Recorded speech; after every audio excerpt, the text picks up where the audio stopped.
Is property still profitable at today's interest rates? Let's get into it.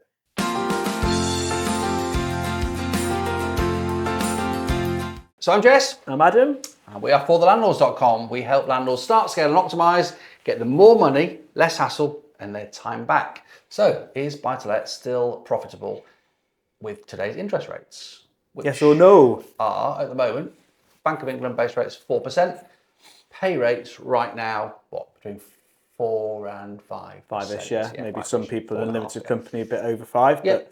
But I think it is. Well, we know it is. Yeah, Yeah. definitely. Should we talk about why? Yeah. So first thing, if the concern was you were making less cash flow because the cost of your mortgage has gone up, the other half of the equation, the rents, that's your gross profit after all, has gone up by more than that. So stats. You have. Go on then, what's the stats? So rents are up 30% since 2022. Okay. And mortgage rates are down from where they were 2 years ago, 2 and a bit years ago. So True. Do you know what I mean? Yeah, pounds, shillings and pence, I now make more money per property per month when you think and take the equation rent minus mortgage than I did 3 years ago. So yeah, my mortgages have gone up, but my rents have gone up by more than that. So my cash money every month is higher. So I think an important point to note is as well, and this is a really nice place to set yourself up from, is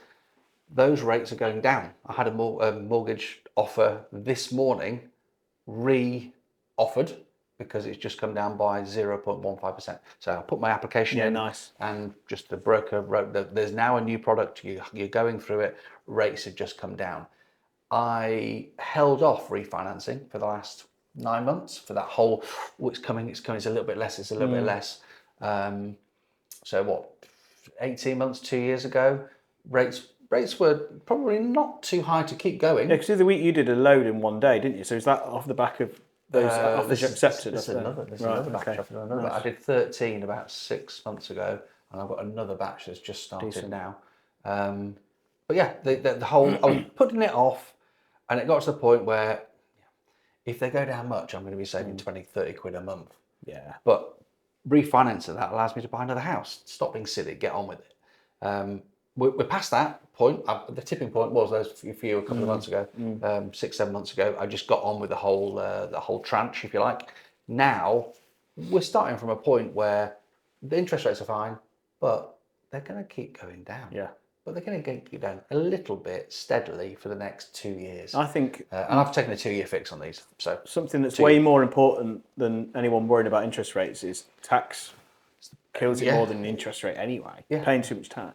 Yeah. You get your tax lever right. Is like I say, a mortgage on the kind of houses we're buying. Get it, but get it now or get it 6 months ago. It's 20 or 30 quid difference.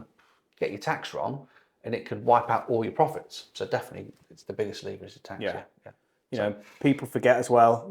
You can leverage a property investment. You can refinance it again in a few years. You just can't. There's some things you just can't do with other investments. You're talking about is buy-to-let still profitable? Yeah. So if you leverage it, it makes it Exactly. massively more profitable. Yeah. Exactly. And it happens in April because you've got the end of the tax year. In the newspapers, you'll usually get a thing. What was the buy-to-let market? Was the property market or was the stock market better last year? And there's a little few percentage points difference in it, but that's talking cash on cash. Yeah. When you think you can get a mortgage on property, well, it's just well, that's something else then. So let's take that. That does not take into account that you can add value to your property. You can't add value to your own stocks, right? You can go in on a tenant turn and redo a kitchen and bathroom, and then the rents go up. You can put the rent up loads. You're in control of the levers. You're in control. You can manage the property better and more efficiently and make more money each month yourself. You have so much control. Yeah. People talk about tangibility as well. Tangible. Yeah. What does that actually mean? Well, it means that it's very, very unlikely that the property you own is going to lose half its value on Wednesday afternoon. But the stocks and shares, they really could. I mean, if you buy a blue chip stock, it's probably not going to. There's nothing you can do to influence a an accounting scandal or a regulation change or Yeah. you know, a buyout that fails or whatever, that you think are most- out of control of it. Most people who do stocks and shares as a thing will tell you play the long game anyway. And it's you make your money after 20, 30 years of just steadily investing in an index fund or something like that. But you Whereas, can't go back to you can't leverage stocks and shares. No, you can't leverage Property's it. always better. Property is a long-term investment too. It's the best long-term investment. In 20, 30 years, the house is going to be worth 5 to 10 times what you paid for it. So the question is, buy-to-let still profitable today? Right. It's going to be profitable for the next 20, 30, 40 years. So yeah. So if you enjoyed this video, like and subscribe. There'll be some links below. You can book a call with me or one of my team if you want to discuss anything property related, or you could join us on one of our upcoming webinars. Thanks for watching. Thanks for watching.